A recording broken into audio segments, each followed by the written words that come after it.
Maybe you're a girl, and maybe you're a girl with a big girl job. And maybe you're a girl with a big girl job who also enjoys going to the gym, getting up early, going on runs, playing tennis, you know, editing videos, and not only that, but really likes gaming in their free time, but you haven't been able to find the time. What is up? Welcome to my channel, Youre. Today, I decided to go ahead and ask ChatGPT for help because clearly I'm desperate and I can't seem to find time for the things that I enjoy. Number one is the gaming. I have 3 different Nintendo Switches, and tell me why. It feels like they're collecting dust. It's all collecting dust. So in today's video, that's what we're gonna do. We are going to explore all the different tips that ChatGPT gave us, and well, I would say that they're actually quite helpful. So here's tip number 1. All right. So for tip number 1, let's talk gaming optimization. So we need to decide, how will you be gaming? Are you going to be gaming on your laptop, on your desktop?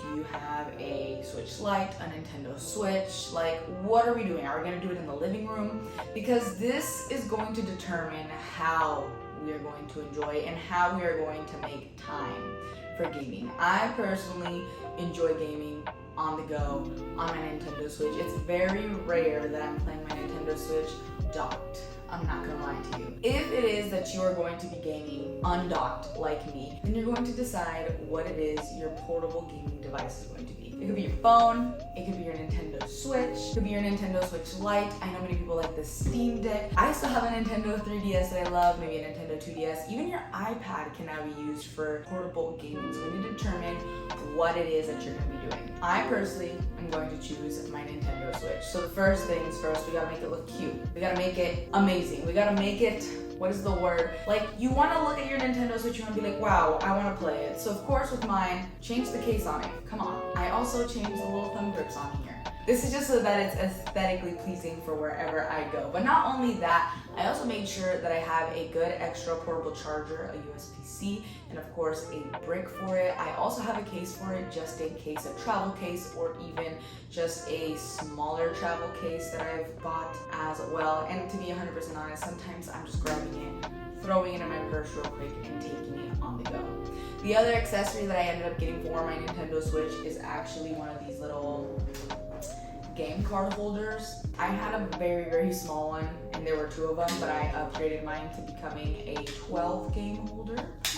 So again, yes, you can get an aesthetically pleasing one, but personally, like, this is the one that I chose. Headphones. I feel like people don't think about headphones very often. I have my AirPods Pro that I take with me so that I could connect it to my Nintendo Switch. If you don't have Bluetooth capabilities, of course, you can bring your wired headphones of choice. But make sure that you have them with you as well, so that if you want to continue listening to whatever it is that's coming out of your game system, you can with your headphones. I guess you could take a control if you had enough space, but my favorite controllers are these. I guess we should talk about whether or not you're gonna be playing at your computer desk or maybe your living room. Number 1, set up your space however you want it. Right now, you're looking at my space and it is just so cute. I love it. The only time that I do play on here though is when I'm recording my gameplays for Tears of the Kingdom and Animal Crossing, but it's still comfortable, it's still cute, it's a great space for me to sit at for a long period of time, and I won't get bored. Things that I think are essential for gaming optimization at your desk is like a big desk mouse pad, charging ports for your phones and your gaming systems. I also think a comfortable chair. This one, I'm not gonna lie to you, not comfortable, but it's cute for the aesthetic and that makes me happy. And then of course, just like your gaming controllers, anything a little decoration wise, you know, that you like, just to kind of make it feel like your space so that you can come and unwind. Now, if we're gonna be talking about like in the living room or a whole room dedicated to gaming, then you need to again set it up how you want it. My living room isn't the best setup, but the few times that I do play, I can, number 1, play for a long time, as much as I want, or even a short period of time, and it's pretty easy to get up and around. I've got my little, what would you call it, my TV stand with my PlayStation and then the Nintendo Switch, and they're both hooked up already. I just have to pick whichever input, make sure my controllers are charged. I will tell you that make sure you either have a charging station for your controllers, because it sucks when you get in there and you want to play a game and then your controller isn't even charged. So I make sure to keep, I don't have a charging dock for both of them, but I have USBs connected to the consoles themselves so that I can charge my controllers when I'm not using them. That is like my biggest tip for optimizing gameplay in said living room or a designated room. I think those are my tips for that. That was so fun. The second tip that ChatGPT recommended for me is to create a routine, and I think that this is essential but not essential, because you need to decide like when it is that you're going to be playing your video games. Are you going to be playing them before you go to work? Are you going to be playing them at your lunchtime? Are you going to be playing them after work, maybe on your commute? I don't know. Are you going to be playing at home? Like, where are you trying to find bits and places to kind of game? So what I do as of right now is basically use my YouTube channel as an excuse to play video games. I play every Saturday, no matter what, for at least 30 minutes, one game. Right now I am playing Tears of the Kingdom, but I don't even have to decide what game, but make sure you're just planning, which may sound boring. But as a busy gamer girl who is an adult and has to pay bills and continue to live life, you've got to make sacrifices somewhere. So yes, I do schedule in my gaming time and I'm not ashamed about it. The third tip that ChatGPT gave us is to embrace short sessions. And this is one of the best tips on here, I think. Here's why. I am doing portable gaming. And obviously if you're going to optimize gaming for sitting down in the comfort of your home on a daily basis, this is not going to work for you. But if you're just trying to get to that backlog of games that you've got, let me tell you, embracing shorter gaming sessions is the key. So whether it's on your way to work, whether it's your lunch break, or I've found myself even having time when I'm eating breakfast a little bit before work, or even when my husband and I go to the gym and sometimes he's just taking a little longer than me. I'll just sit at the gym. Well, I'll just bring my Switch to the gym, sit there for a minute and get a little gameplay done. At lunchtime, I'll talk for 30 minutes with my friends, my coworkers, and then I'll jump on for 15 to 30 minutes really. Like, embracing shorter sessions. I have gotten, number one, so much done. Number two, I've gotten to be able to play so many different games just throughout the week for like a little bit of time and then just feeling fulfilled. I think I even played Mario Kart at work with some of my coworkers for a minute because I was like, do you guys just want to play with me real quick? Just really find little bits of time during your day, like when you're waiting in line for something at the DMV, like bring your hobbies along with you.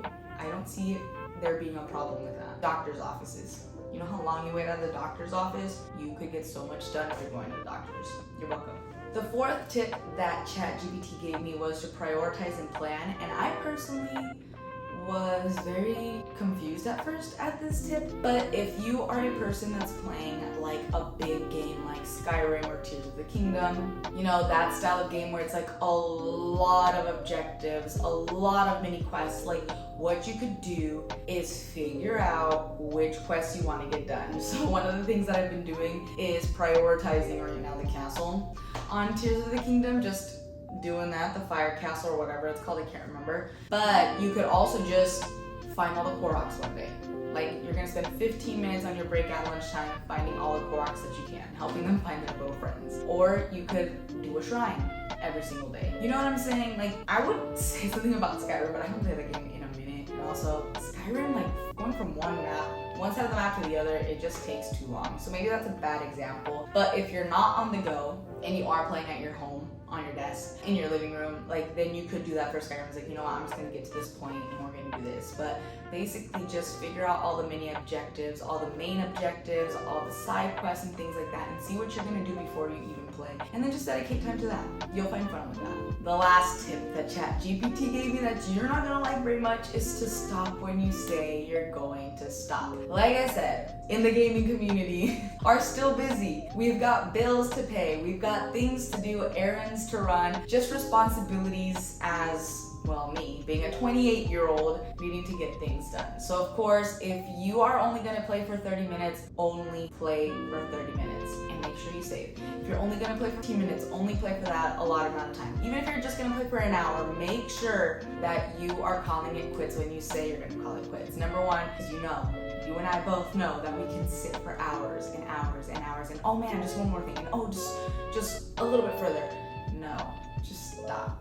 You need to get those dishes done. You need to pay those bills. You need to call your mom. I don't know, you've got something to do. That's why you've allotted yourself either 15, 30, 45, or 60 minutes to play video games today, girly. All right, I don't want to hear it. And I've got one more, just a bonus tip, if you will, because I think my biggest mistake with having a handheld console is not just taking it. There are so many days where I take my Switch and maybe I just don't find time to play it, and that's okay. We don't gotta put pressure, all right, because then it doesn't become fun anymore on gameplay. But if you're gonna be going somewhere, if you have space for it, yes, just take your Switch. Yes, just take your handheld. Trust me. 9 times out of 10, you're gonna find yourself in a place where you're like, whoa, I guess I should just take out my Switch right now and get something done.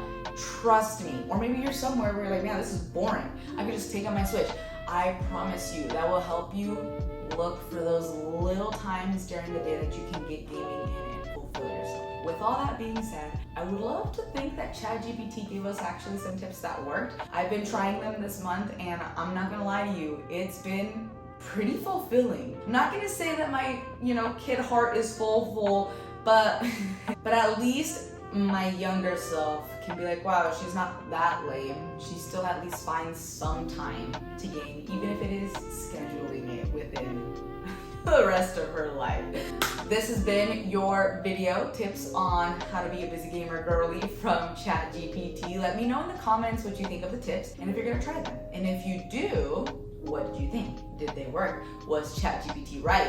Was it wrong? Did you hate them? Let me know in the comments. If you want more content from the Care1A channel, make sure you give this video a like, and of course, make sure you subscribe, and I will hopefully catch you later.